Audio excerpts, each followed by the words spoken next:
Thank you very much, El Paso. Thank you very much. Thank you.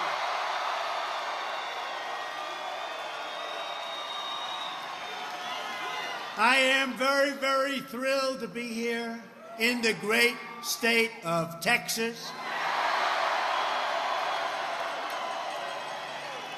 Right on the banks of the legendary Rio Grande, where, by the way, I don't know, you heard, right?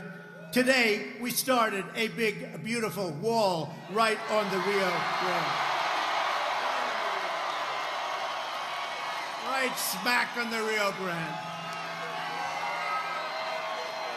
I love this state, and I love the people of this state. We've had a great romance together, you know that. It's been a great romance. And we're only getting stronger together. That's what's happening. Wow, look at all the press back. You believe that? This is like the Academy Awards used to be. They've gone down a long way since they started hitting us a little bit, right? They've gone down.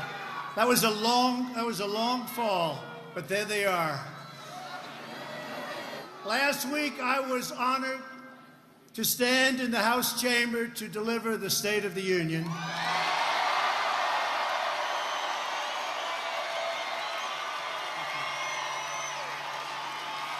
And I asked both parties to come together to choose greatness for America. Since taking office 2 years ago, our economy is now the hottest economy anywhere on earth.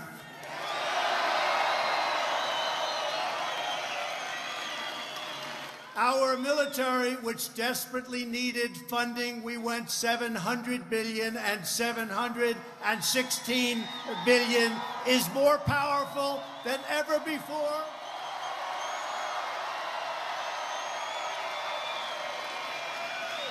That was not a good situation. It was tired and depleted. Our great warriors were not taken care of. Now they're taken care of again the way they should be.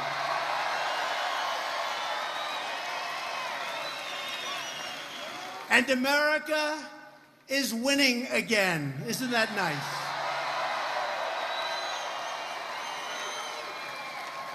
We're fighting for all Americans from all backgrounds, of every age, race, religion, birthplace, color, creed. We're fighting for ourselves. We're fighting for all Americans. And what is it? America first. Remember, it's America first.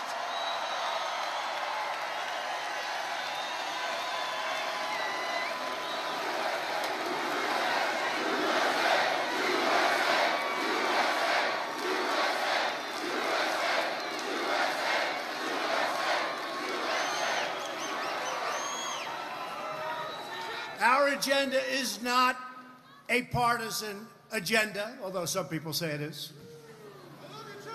Every once in a while it does become that way, right?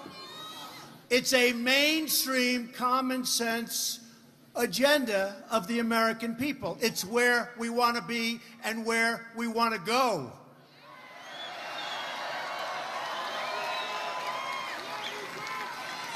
And despite the fact that the media refuses to acknowledge what we've done and how well we're doing it,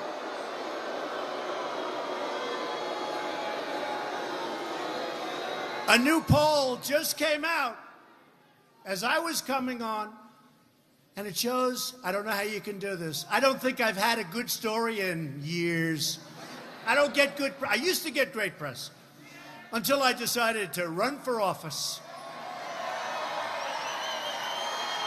And we have done together an incredible job. And a new poll just came out today. Rasmussen, one of the most respected polls, one of the polls that got the election right. So I have to remember that. You know what the number is? 52% with no good news. Explain that. Explain that. Explain that. How do you get that when you don't get good press? I guess 93% of the stories are negative. No matter what we do, they figure out a way to make it negative. Like, I'll give you a quick example. When I came in, North Korea looks like it was going to war. You know that. It was going to happen, bad things. Now, you have no missile launches. You have no rocket testing. You have no nuclear testing. I have a good relationship, maybe even a great relationship. We have tremendous sanctions on North Korea. But we have our hostages back. We have remains are coming back. Remains.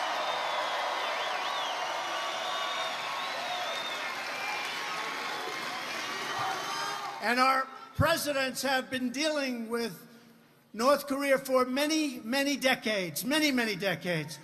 And on a nuclear way over the last 20, 30 years. And all I hear is, can't you move faster? You know what? I left Singapore 15 months ago. They've been negotiating for 85 years or something. So now their complaint is, what's taking them so long? I heard one of our great geniuses from a previous administration telling me how to negotiate with North Korea when they got taken advantage of like nobody I've ever seen before. So someday, with all of us, this is all of us, and those hats are beautiful, by the way, someday,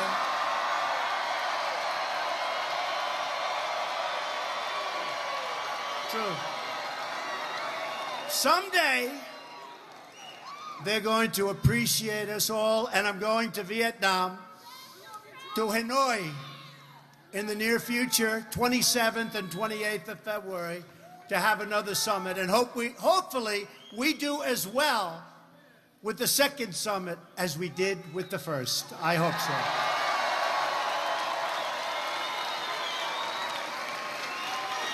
Now, we're delighted, and I'm delighted, to be joined this evening by the Texas leaders. You have great leaders, great people, great help to me,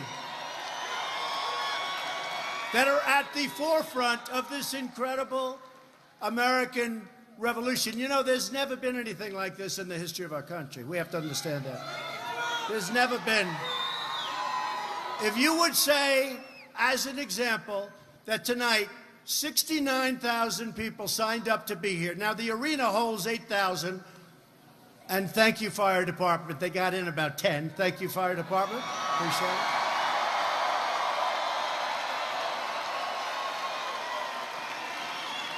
But if you want to really see something, go outside.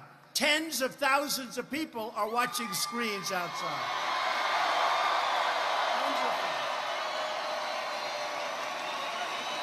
And we were all challenged by a young man who lost an election to Ted Cruz.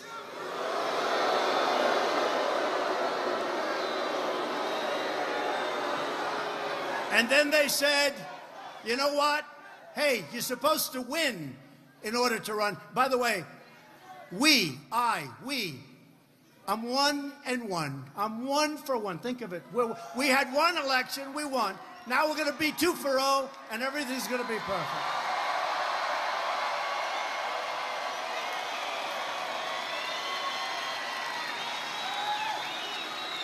But a young man who's got very little going for himself, except he's got a great first name. He challenged us.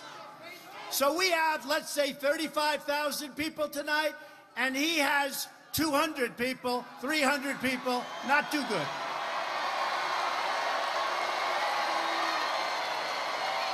In fact, what I would do is I would say that may be the end of his presidential bid, but he did challenge it.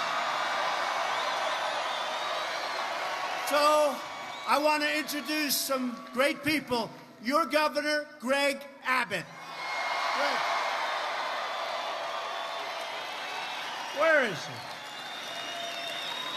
Where's Greg? Thank you, Greg. And a great governor, and a great friend of mine. Lieutenant Governor Dan Patrick. Thanks, Dan. Thank you, Dan. Look at him in the corner. So shy. Thank you, Dan. Great job, Dan. Attorney General Ken Paxton. Thanks, Ken. And Agriculture Commissioner Sid Miller.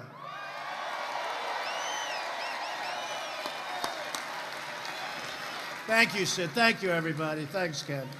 Great job you do. And we're especially grateful to your wonderful senators, John Cornyn and Ted Cruz.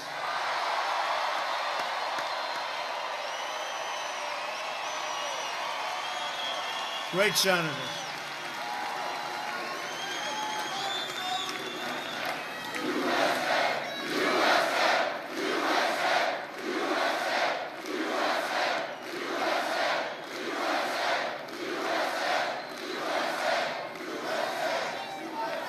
And we have a lot of your congressmen and women.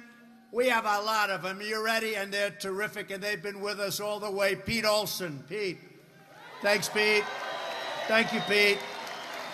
Michael Burgess. Thanks, Michael. John Carter. Brian Babin.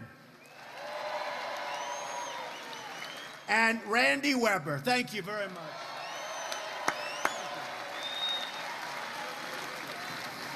We are in the midst of an economic miracle. That's what's happened. You look all over the world and you study and you see what's going on.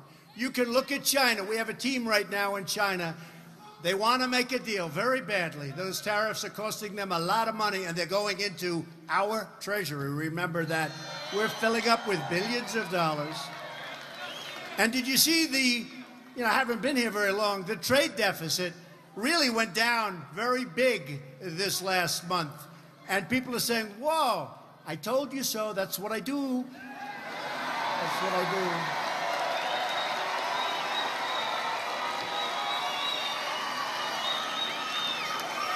do. And we don't want China to have a hard time. Thank you. Thank you.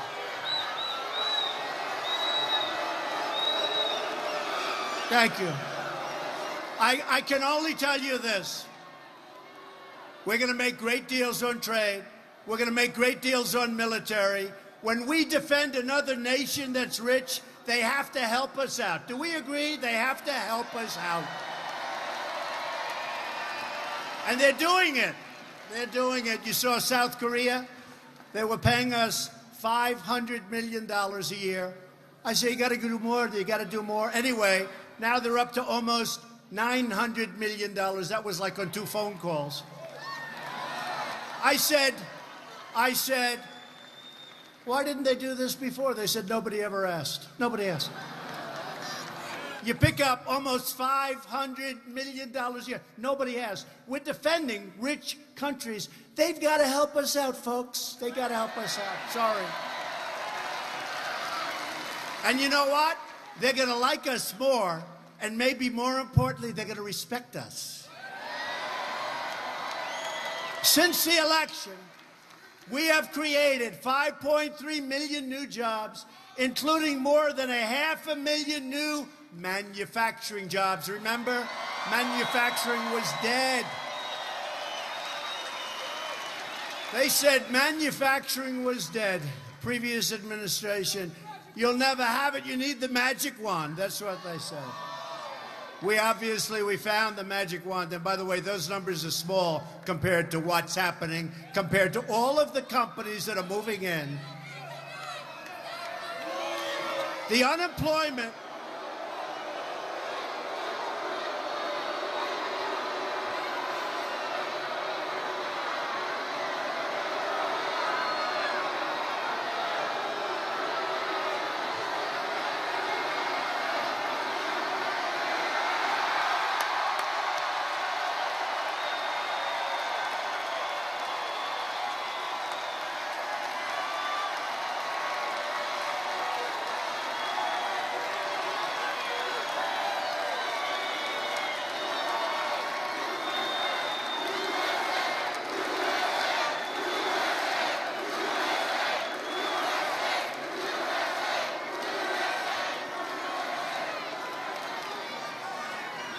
Thank you very much.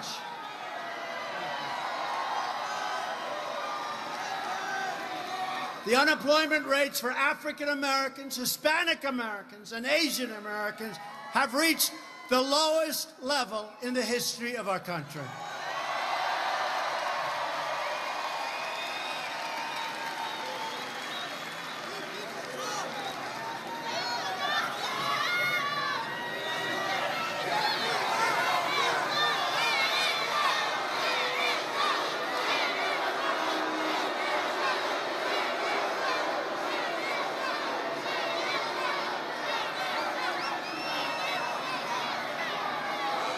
Okay, thank you.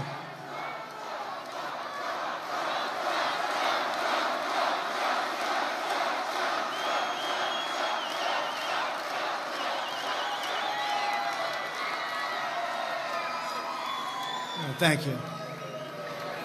You all right? Everything okay? Please? Okay, thank you. Thank you. And women have filled almost 60% of the new jobs created last year, which were a record number. We passed massive tax cuts for working families, and we canceled a record number of job-killing regulations. That's why your oil and gas is coming back.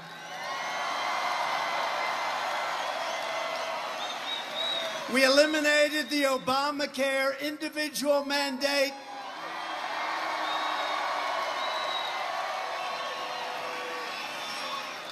And to give critically ill patients access to life-saving treatments, we did something that they haven't been able to do for a long time. We passed Right to Try.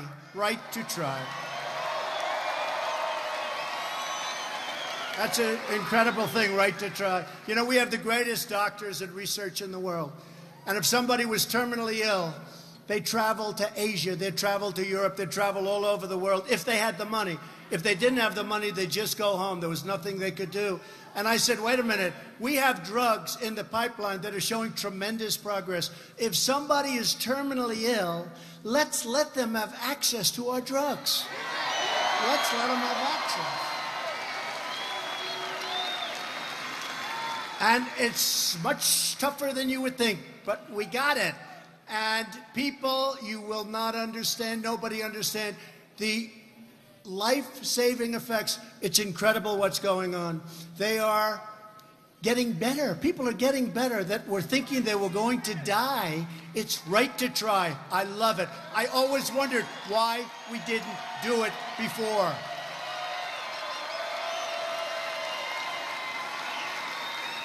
Now, the people in Texas won't care much about this, but the United States is now the #1 producer of oil and natural gas on Earth.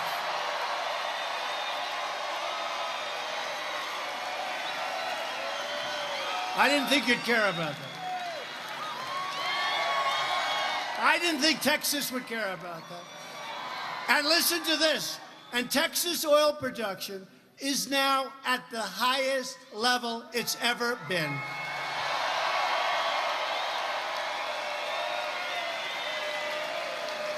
And only for the great oil professionals in the room, we're getting those pipelines approved so fast, you'll be able to practically double up on oil production, oil and gas. They're getting approved at record levels and record time. That means more money, more security, and more independence for our country. It's very simple. Another one they said could never get passed. They've been trying to do it for 40 years. We passed VA choice, Veterans Choice.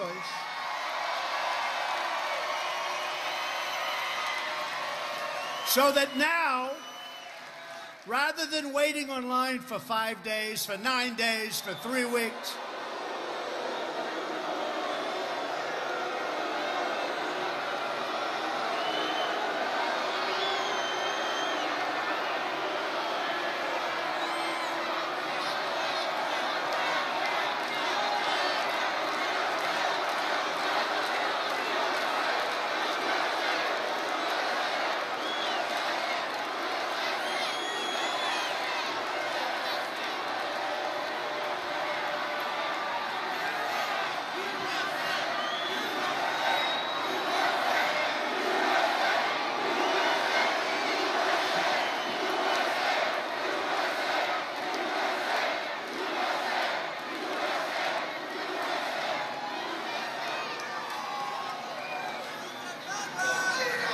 Where do these people come from? Where do they come from?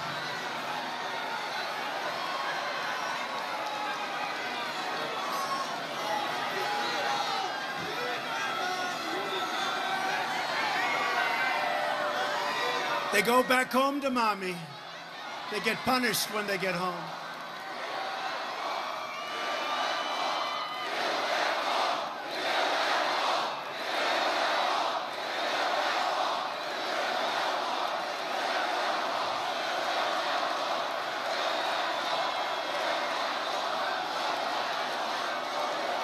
Now, you really mean finish that wall, because we've built a lot of it. Finish that wall. But before we get to the wall, so VA accountability and VA choice. Accountability, we couldn't fire anybody from the Veterans Administration. We couldn't fire anybody. They could treat our veterans badly. We had to take it. Now you get rid of them. And VA choice, they'd wait online for days and weeks. They couldn't see a doctor. Now they go out, they have a choice. They get a private doctor. They have things taken care of, and we pay their bill. They've been trying to get those two things fixed for many, many decades, many years, and we got it fixed. We also passed the Farm Bill for our wonderful farmers, ranchers, and growers. We just got it passed. And that wasn't easy, but we got it passed. We had to do it. Our farmers are great. So we just got that done. Farmers, ranchers, growers. And we passed historic legislation to combat the opioid crisis.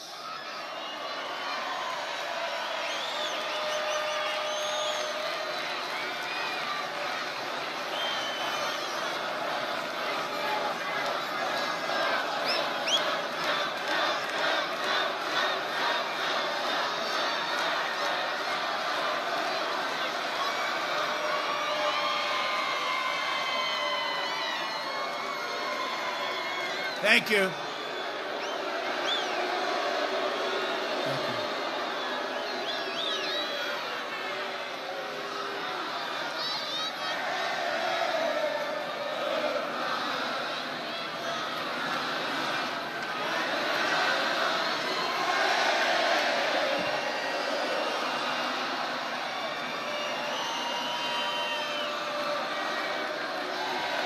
Is there any place that's more fun to be than a Trump rally? Is there any?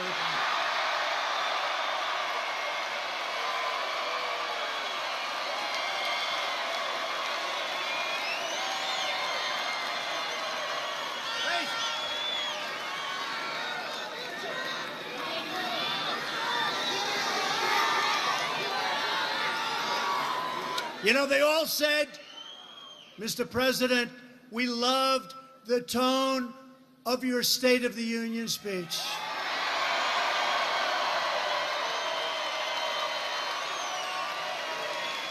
Some people said it was a great speech. Some people said, really a great speech. I said, but if I ever did that in El Paso, Texas, it wouldn't work here too well. Do you agree? Nice and calm. No, that's not what you're looking for.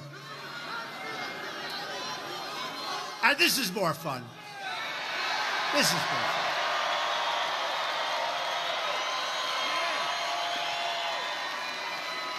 And we just signed groundbreaking criminal justice reform into law. Nobody thought that was going to be happening.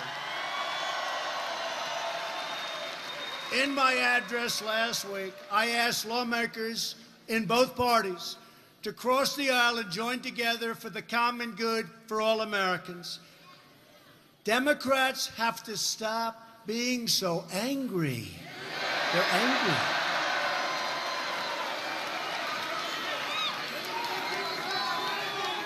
And they've got to start being partners to keep this incredible, really, look, is this an incredible miracle that's going on? We want to keep it going. Keep it going, and it will keep going. It will keep going. There's so much to celebrate in our country. The economy, the military, so many things we've done scientifically. The world is trying to copy what we've done. They're not going to be able to do it. Not anymore. They were catching up fast. Now they're going in the wrong direction. Wrong direction. Unfortunately, many of the Democrats in Congress responded to my call for bipartisan cooperation by instead choosing hey, look, did you ever see anything? Radical resistance. It's the radical left. But maybe it'll change. Maybe it'll change.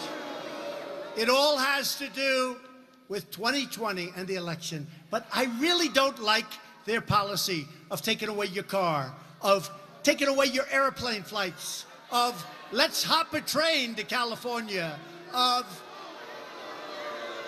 you're not allowed to own cows anymore. You know, there are a lot of problems there. A lot of problems. But nobody's ever had this. And by the way, with us, we handle it. No president should ever have to go through what we've gone through in the first 2 years. It's a hoax, it's a disgrace, and it should never be allowed to happen again. A hoax.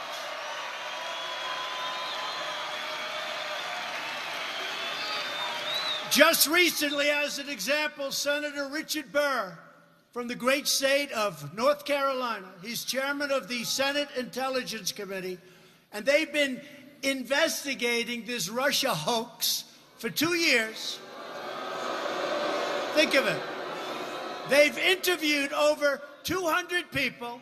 They've studied hundreds of thousands of documents and pages, and Richard just announced that they found no collusion between Donald Trump and Russia. Collusion.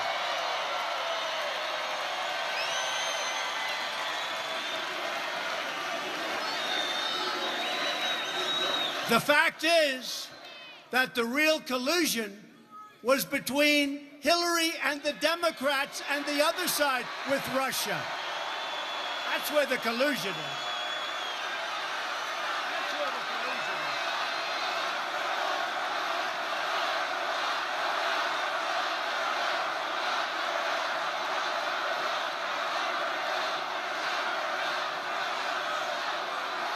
That's starting to make a lot more sense. But that's where the collusion is, with the Democrats and with Russia and with others. And by the way, there's also collusion between the Democrats and the fake news right here.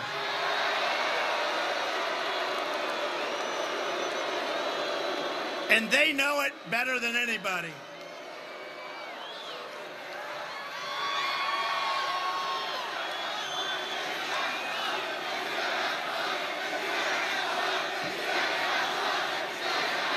Too many Democrats are focused on tearing down their opposition instead of building up our country. They're trying to impose some of the most extreme measures and policies ever put forward by our Congress.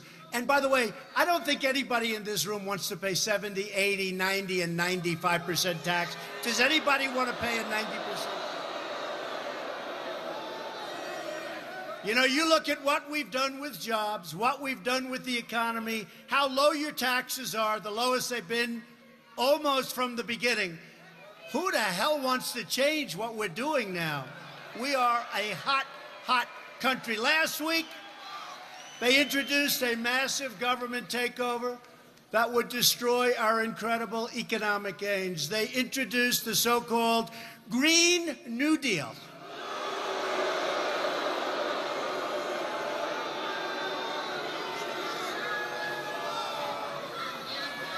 It sounds like a high school term paper that got a low mark. It would shut down American energy, which I don't think the people in Texas are going to be happy with that. It would shut down a little thing called air travel. How do you take a train to Europe? You know, this crazy senator from Hawaii They said, do you like it? Yes, I like it very much. Oh, really? How are we getting to Hawaii on a train? She didn't think about that one, but she's thinking about it. She'll figure it out. They want to take away your car, reduce the value of your home, and put millions of Americans out of work, spend $100 trillion, which, by the way, there's no such thing as $100 trillion. You have to spend $100 trillion. And remember this, no other country except us is going to do it. That's a little problem, too. While the world's real polluters, like China, would get many of our companies and factories, they just move into China, move into other parts of the world. That's the way the system works. Not going to happen, folks. Don't worry. It's not going to happen. Not going to happen. 100 trillion. Let's spend 100 trillion. Let's rip down every building in New York City and rebuild it environmentally slightly better. To pave the way for socialism, Democrats are calling for massive tax hikes and the complete elimination of private health care. Many of us have private health care. That means you can stand online for 5 days as you wait for a doctor that is not nearly as talented as your doctor. Remember, you can keep your doctor. Remember that? 28 times. You can keep. That didn't happen. Turned out to be a lie. Hey, where are the fact checkers? You know, some of the most dishonest people in media are the so-called fact checkers. 28 times. You can keep your doctor.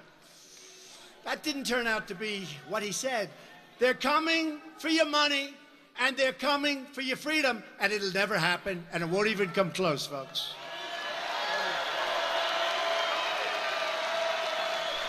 Democrats are also pushing extreme late-term abortion.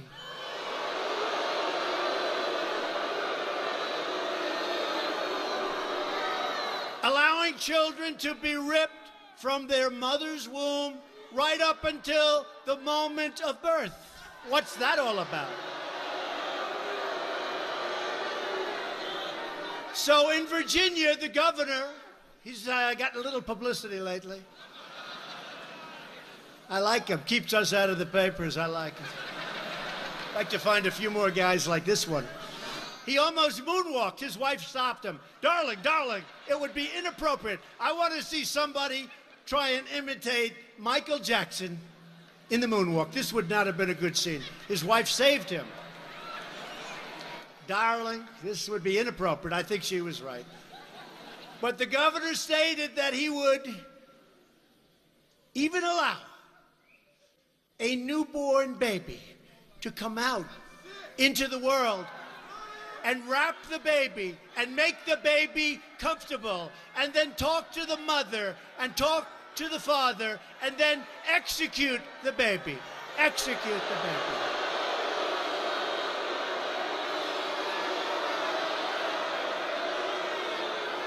Incredible. Millions of innocent, beautiful babies are counting on us to protect them, and we will. That is why last week I called on Congress with your great congressman over there. Thank you, fellas. To immediately pass legislation prohibiting extreme late-term abortion.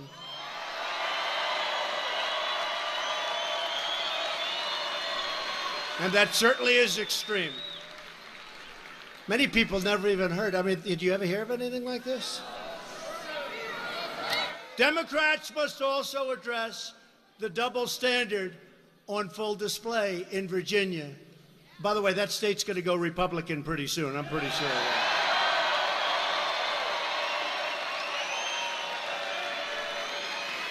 Because the Democrat Party has never been more outside of the mainstream.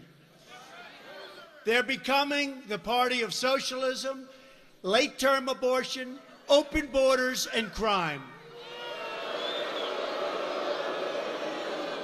This weekend, some Democrats even proposed a measure that would force the release of thousands of criminal illegal aliens, including dangerous felons convicted of rape, sex trafficking, violent assault, and even murder into our country. Can you believe this?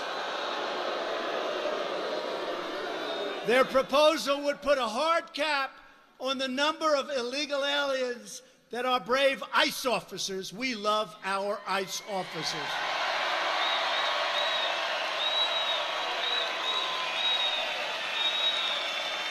can detain and thus remove, forcing thousands of criminals to be set free into United States communities. I don't think so, okay? I don't think so. And I want to thank our ICE officers. What they put up with is incredible. And that includes Border Patrol, and that includes law enforcement, let's face it. Law enforcement, we love them.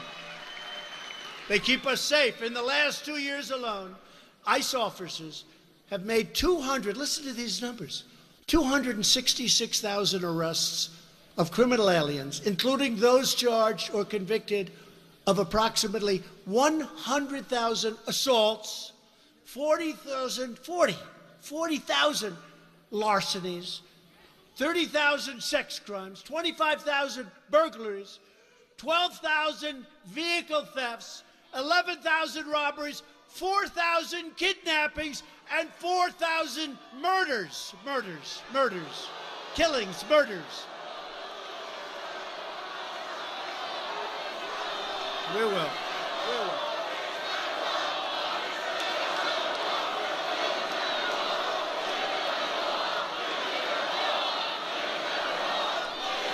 If we cut detention space, we are cutting loose dangerous criminals into our country. Slashing ICE detention is the first step of many for the far left. I call them the radical left. We will never abolish ICE. They want to abolish ICE. We're never going to abolish ICE. So let me state very clearly to those pushing this ridiculous and radical agenda, I will never sign a bill that forces the mass release of violent criminals into our country.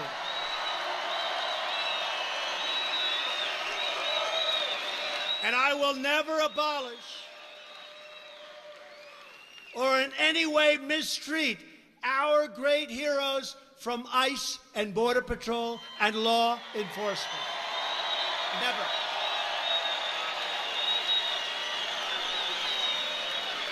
We will always stand with those brave men and women. We'll always be with them. We're going to take care of them just like they take care of us. Remember that. Remember that. Now, I have to tell you, as I was walking up to the stage, they said that progress is being made with this committee. Just so you know, we're building the wall anyway.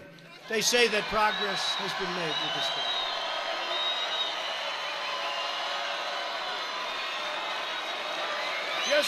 Just now, I said, wait a minute, I got to take care of my people from Texas. I got to go. I don't even want to hear about it.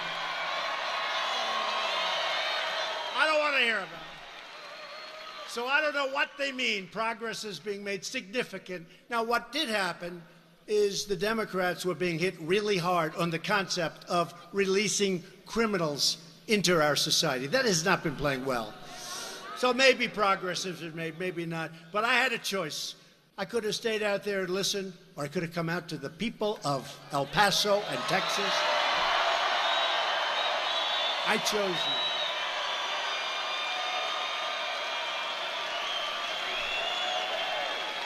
you. I chose you.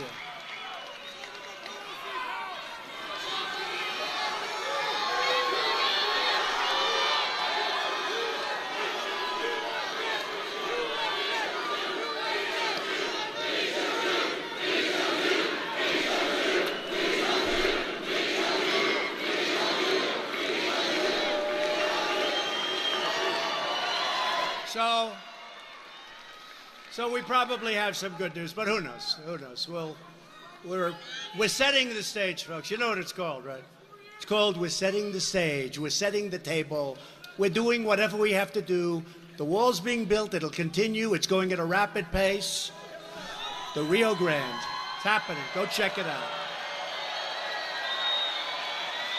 We proudly welcome those who come lawfully and support our values in the United States and that want to strengthen our society and help us with all of the companies moving into the United States, moving back. They left us. Now they're moving back, many of them. In some cases, maybe all of them. But they all want to come back because the United States is where the action is. Very simple.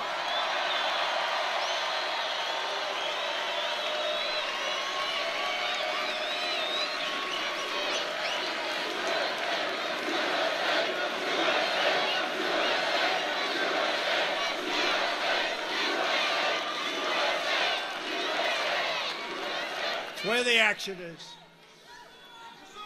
And it is, we're most proud of the fact.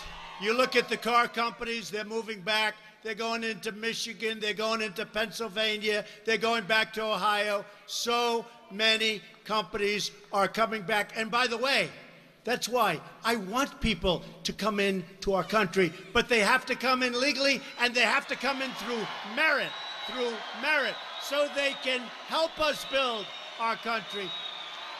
Make America great again. Pretty soon, we're going to be saying, keep America great. Keep America great.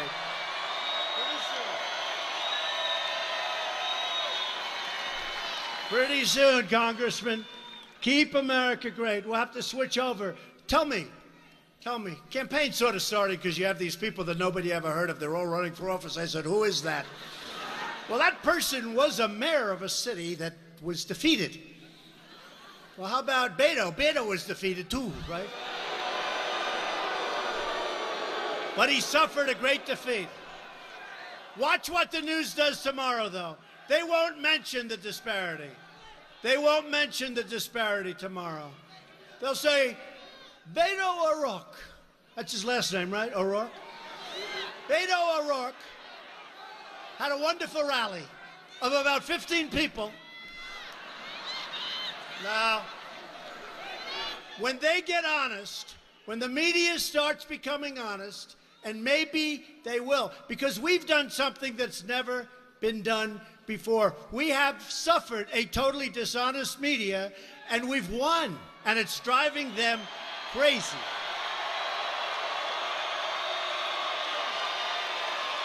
Driving them crazy.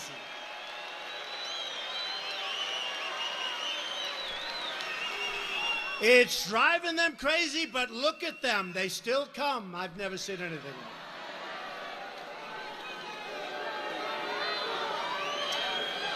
But illegal immigration hurts all Americans, including millions of legal immigrants, by driving down wages, draining public resources, and claiming countless innocent lives. You see what's going on, folks. You know what's going on. They give you all of these phony stats. Say, oh, it's the same. It's the same. Not the same. It's a bad situation going on, and we've stopped it. We are taking out thousands and thousands of people from MS-13. We're bringing them the hell out of our country. Thousands.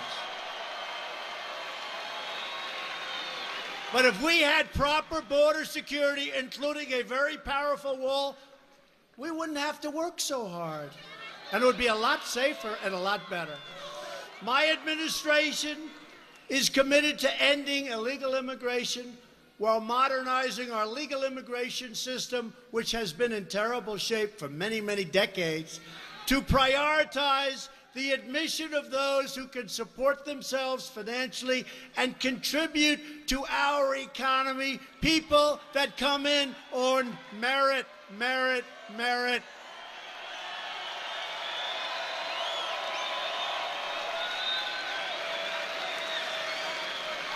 Instead of random lotteries and chain migration, that's another beauty. We want a merit-based system for entry. This will improve living conditions for all Americans living here today, both immigrant and U.S.-born. Everybody's going to be happy.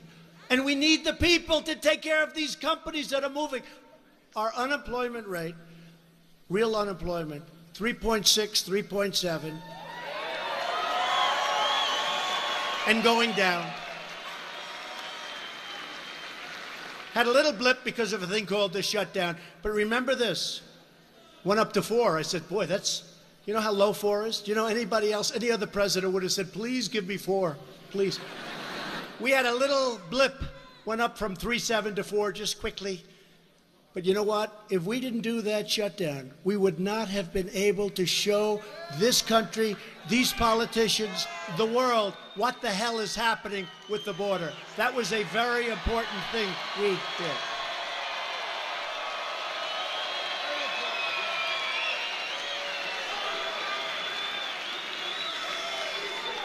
And the fact is, illegal immigration is a heartbreaking human tragedy. 1 in 3 women is sexually assaulted on the very long and dangerous journey north up to our country. Sex traffickers, these are the worst human beings on earth, exploit our porous border to sell young girls and women into modern-day slavery. You wouldn't even know that. Nobody knows that. And by the way, do you think they come in through the ports of entry? I listen to the Democrats. Let me be nice. Just say the Democrats. I won't be specific. And they say, oh, everything comes through the port. They don't do that. They drive out where there's no barrier, no wall. They make a left. Congratulations, you're in the United States. That's all. If you have 3 women tied up in the back seat of a car, you're not going through, folks, a port of entry where they do look in the back seat, at least, right?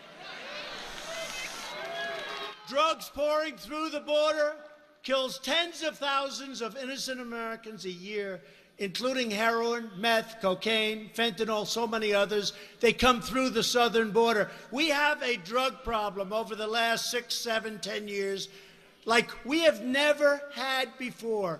We can have such a big cut in the numbers, in the percentages, if we get the wall built, if we have a strong wall with other things. But we need the wall, and it has to be built, and we want to build it fast.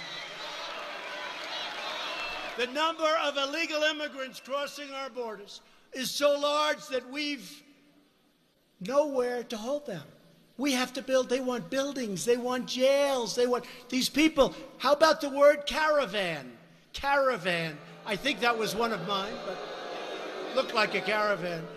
Where you have thousands and thousands of people coming from Guatemala, from Honduras and El Salvador, and they march up through Mexico. And by the way, if we didn't have walls in those areas, in some cases that we put up, in many cases where we reinforce, in many cases where our great military helped us with barbed wire, you would have people pouring in. They don't pour in. The problem is our laws are so bad that there's no way we can quickly remove them. Other countries say, get out of here.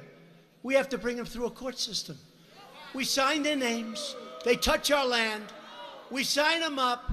We explain to them, please come back in 6 years for court. And only the dumbest people show back up. Nobody ever shows. Nobody comes back in. Like 2%. They go into our country. The good news is we have great law enforcement, and many of these people, we know where they are. And we're going to get them the hell out. But we have to change our laws. So right now, we have a backlog. You won't even believe this. Other countries don't do this.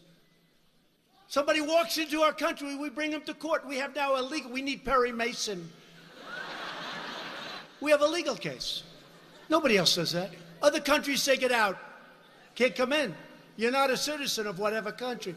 We bring them in. So listen to this. Right now, we have almost 900,000 cases. 900,000. How many judges are going to take care of? We're going to have to hire tens of thousands of judges to do that. 900,000 cases. How stupid is this? This was a system put in place by really dumb people, or people that did not have the best interests of our country at heart.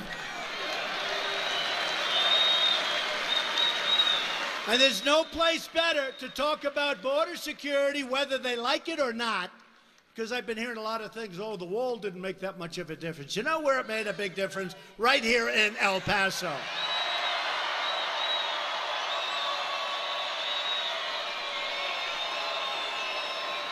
And I've been watching where they've been trying to say, oh, the wall didn't make that much. Well, you take a look at what they did with their past crimes and how they made them from very serious to much less serious. You take a look at what the real system is. I spoke to people that have been here a long time. They said when that wall went up, it's a whole different ball game. Is that a correct statement? Whole different ball game. I'll give you another example, and I don't care whether a mayor is a Republican or a Democrat. They're full of crap when they say it hasn't made a big difference.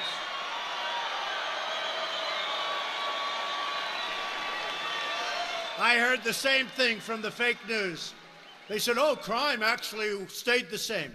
Didn't stay the same. Went way down. And look at what they did to their past crimes, and look at how they recorded those past crimes. Went way, way down.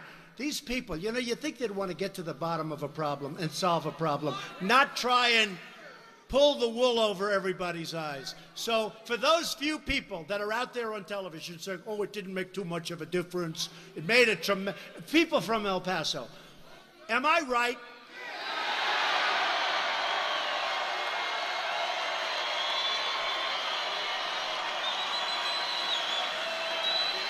It's fake news. It's fake. I'm telling you, it's just fake news. And you know what? You wouldn't even have to know. You can say that automatically without even knowing. It's like, it's obvious. It's common sense. Just a few thousand feet, as an example, from where we stand right now on the other side of the border, it's one of the most dangerous cities in the world, Juarez, Mexico. Well, the people at Juarez agree. Yet, thanks to a powerful border wall in El Paso, Texas, it's one of America's safest cities now. Now listen to this. So, you're talking a few feet away, right? A few feet. Got a wall. It's a few feet away. Last year, Juarez had 1,200 murders. El Paso, right next door, a few feet away, had 23 murders. That's not good either. But 23 compared to 1,200. Walls work. Actually, there's nothing like them for what we're talking about. We want to stop drugs. We want to stop traffickers. We want to stop criminals from coming in. Walls save lives. Walls save tremendous numbers of lives. The biggest proponents of open borders are rich liberals and wealthy donors. These are hypocrites who oppose security for you while living their entire lives. I do too, to be honest with you. I'm guilty. I'm guilty. I also live behind walls, okay? They live behind walls and gates and they have guards all over the place. Me too, because I want to be safe and I want to make America safe, if you don't mind.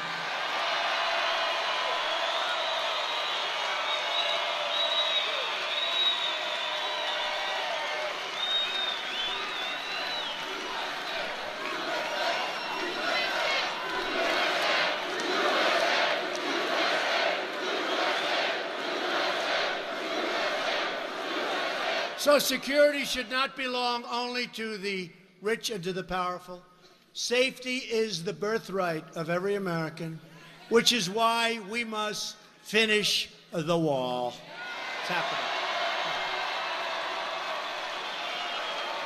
Because walls are not immoral, as it was said. Human trafficking is immoral. Drug peddling is immoral. Child smuggling is immoral. Sanctuary cities that get Americans killed, they're immoral. Open borders are dangerous and immoral. My administration has put forward a compromise that really is a compromise, and I hate to even compromise on things like this, but it's showing common sense, it's compassionate, and it's going to solve our problem, and the cost is a fraction. When you look at the drugs that are pouring across from Mexico, if it stopped a small percentage, and it won't, it'll stop a large percentage, it would pay for itself in a matter of weeks. That's the kind of numbers you're talking about. A matter of weeks. And by the way, I hate to say this because we have a very good relationship, but Mexico had the highest number of killings that they've ever had. Almost 40,000 people were murdered in Mexico. Mexico's not too far away, and we need to take care of our people, and we're going to do that, and it's happening a lot faster than anybody thought, and I love that sign. Thank you. What we're proposing includes humanitarian assistance, drug detection at our ports and everywhere else, closing legal loopholes, which is a big problem, and plans for a smart, strategic, see-through steel barrier or wall. Let's go to walls. This wall will be built in the areas identified by border agents as having the greatest need, while safely directing people and commerce to our many lawful ports of entry, which we're beefing up in every way. Structurally, we're beefing up the ports of entry, and mechanically, we have equipment now that can spot drugs. It's incredible stuff. It's expensive. It's incredible. By the way, there is nothing better than a good old-fashioned German Shepherd. It's hard to believe, right?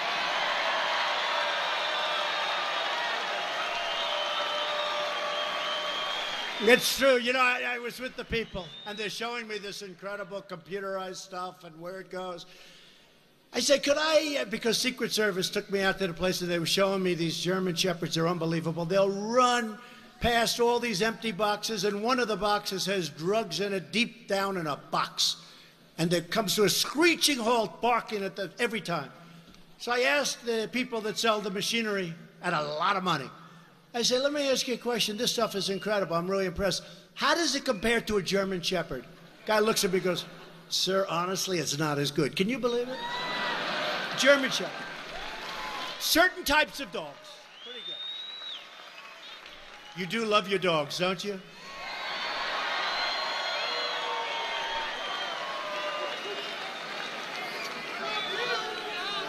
I wouldn't mind having one, honestly, but I don't have any time. I don't have time.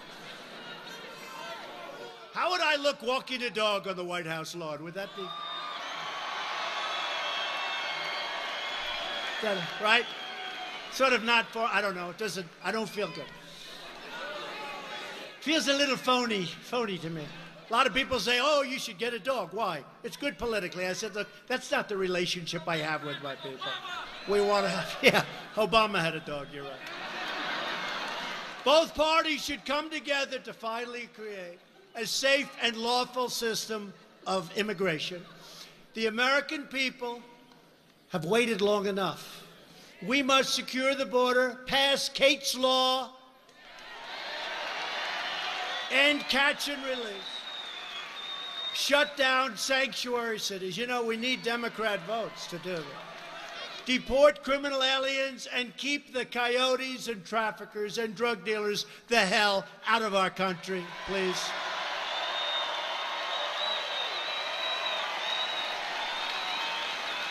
And the Democrats also need to confirm the more than 300 highly qualified nominees who are sitting in the Senate waiting for confirmation, people that have given up their lives to work in the Trump administration, and the Democrats aren't approving them. It's a record. It's total obstruction. It's a record in the history of our country. There has never been. Some people left their job a year and a half ago, 2 years ago, to become an ambassador or to work in one of our many great agencies, and we can't get Schumer and his friends to approve them. It's total obstruction. There's never been anything like it. Very, very unfair. Very unfair to these people. In many cases, seriously, they've left jobs, and they're waiting and waiting and waiting. They're slow walking every single one of them. It's a disgrace. As we fight to protect our borders, we must also protect our newfound prosperity.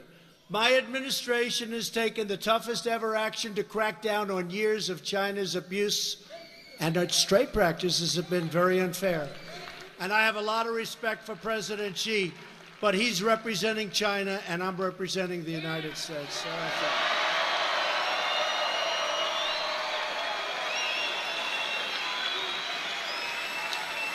we're also replacing one of the worst deals ever made, probably the worst trade deal ever done, although I happen to think that the WTO is not so good either. We're replacing NAFTA with a brand new U.S.-Mexico-Canada agreement that everybody is loving. Got to get Congress to approve it. We got to get Congress to approve it. We'll get it, I think, done. I mean, there's such obstruction in Congress. You know, they won't even do things that are good for our country now. They would rather have Trump have a loss than get something that's so good for our country. Our farmers are happy. Everybody's happy. And it's going to be jobs. You know what it does? It stops companies from moving out. It makes it very hard economically for companies to say, hey, thanks a lot. We're firing everybody. We're moving to Mexico. Makes it very, very hard. You know, that's been a bone of contention for me for many years. I've seen 25% and more of our automobile business move to Mexico. And it's not going to happen anymore. Not going to happen anymore. Unless they want to pay nice, big, fat tariffs to send their cars back into this country. We've achieved, and by the way, tariffs have had an incredible effect. Just ask the folks in China, how are we doing with tariffs? You ask.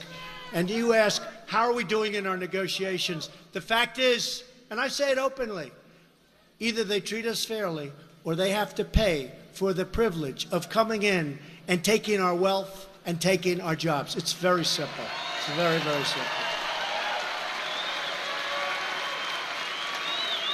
And if you look back at our country when we were very rich, when we had no debt, when we had no problems economically, you take a look, 1888, the great tariff debate.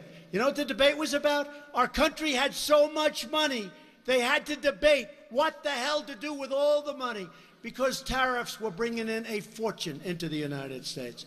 So, at a minimum, countries are negotiating with us very seriously because of the fact that they don't want to have to pay to come in and take advantage of our country. That's at a minimum. Check it out, 1888. Have the press check it out. They'll say, Donald Trump said 1888.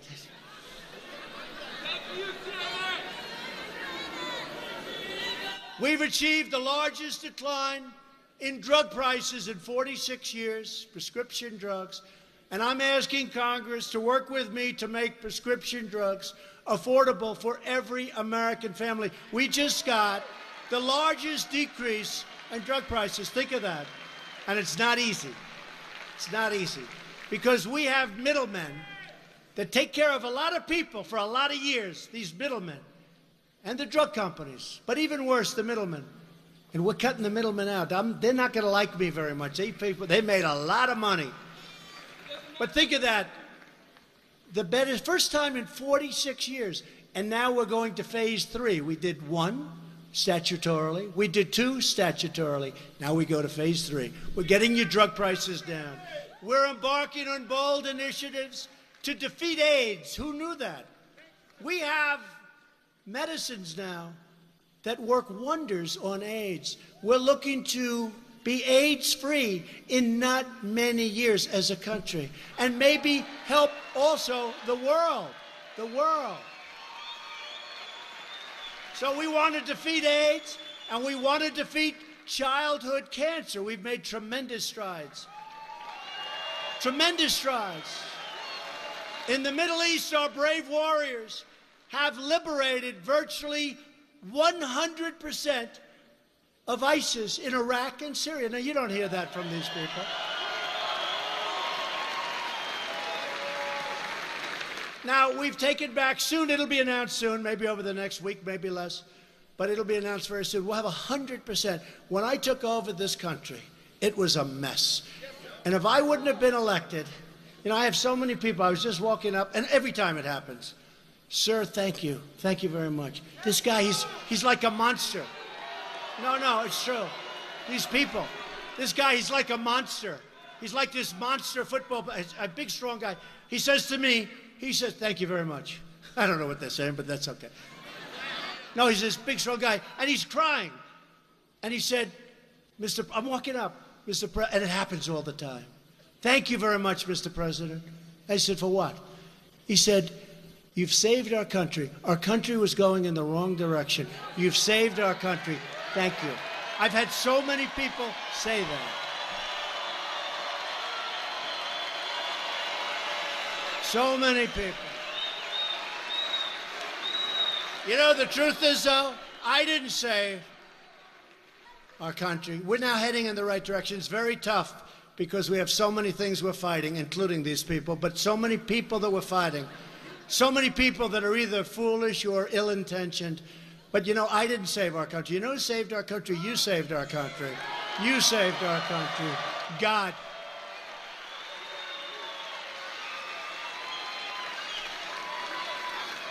Because it's nothing like this has ever happened before. And you know what? The world is watching. And when prime ministers and when presidents and kings and queens, they talk to me, they say, congratulations on what's happened with your economy, Mr. President. It's incredible. They're emulating what we're doing. They can't believe it. So we continue to decimate the remnants, because there are always going to be remnants. We can take the area, the land. We'll soon have 100%. But there are always remnants. They get out. They wrap themselves in bombs. They're crazy. They're lunatics. But you're always going to have that. But we want to bring now, get 100%.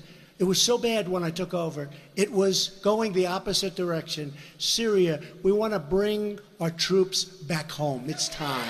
It's time. It's time. And thanks to the extraordinary service of our military in Afghanistan, 19 years we're in Afghanistan. We may now be able to seek a political resolution that, frankly, they've wanted to talk about for a long time. We've hit them very hard, but it's been 19 years. Think of that, 19 years. We spend more on military in Afghanistan, $50 billion a year, than most countries spend on their entire country, health care, education, everything. We spend more than they do. It's time to start thinking smart for our country. We want to build our country. We want to spend money in our country. We want to build our roads and highways and bridges and dams.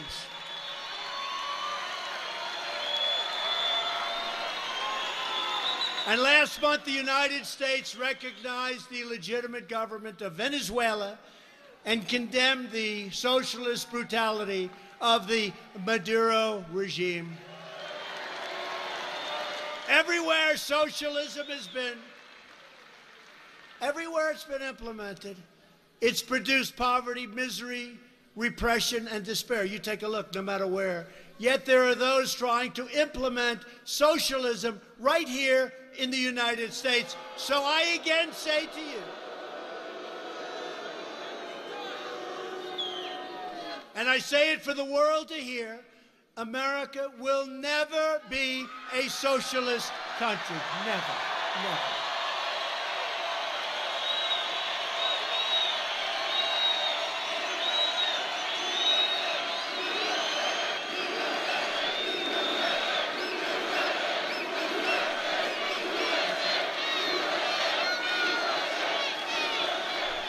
We're born free, we will live free, and we will die free. We will always be free. Each of us here tonight is united by the same timeless values. We believe in the American Constitution and our great rule of law. We believe in the dignity of work and the sanctity of life. We believe that faith and family, not government and bureaucracy, are the center of the American way. We believe in religious liberty. the right to free speech, and the right to keep and bear arms.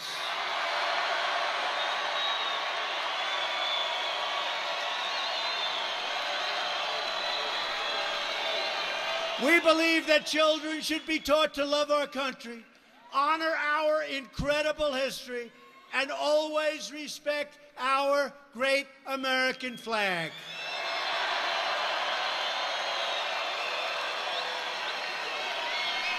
We believe that the first duty of government is to be loyal to its citizens, and we live by the words of our national motto that we are going to keep. We'll never change this.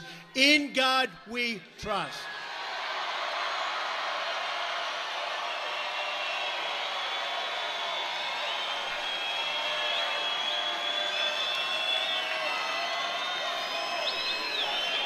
These are the beliefs, traditions, and principles that bind us together as citizens, as neighbors, as great patriots. These are the values that unite people all across the great state of Texas. From Houston to Austin, from Dallas to El Paso, from the Red River to the Rio Grande, the Lone Star State embodies the spirit of independence like maybe no other place anywhere in the world.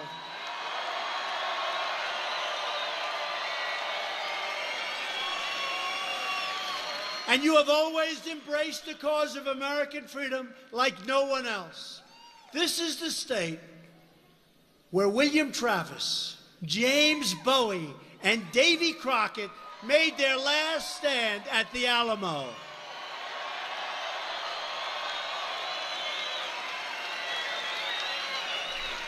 This is the state where a small band of patriots at the Battle of Gonzales, armed with a single cannon, stared down a foreign powerful army and declared, "Come and take it. Come and take it. Come on, take it."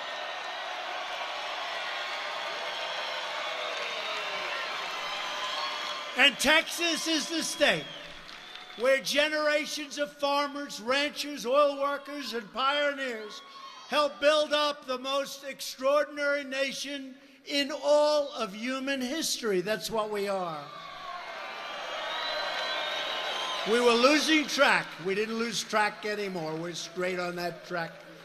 Now, just like generations of Texas patriots who came before, you are going to make your stand. That's what we've done. We've made our stand, and we've made it together. This is a big group of millions and millions of people that have come together like never before in our history. This has never happened before.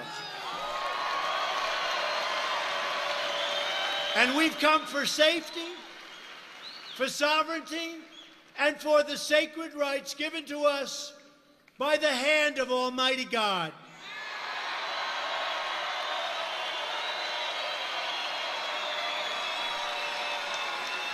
We are one united movement, one united people, and one United States of America. And together, with the proud and incredible and great people of the state of Texas, we will make America wealthy again.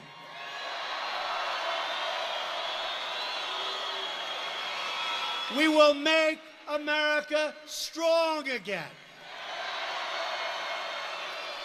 We will make America safe again. And we will make America great again. Thank you, Texas.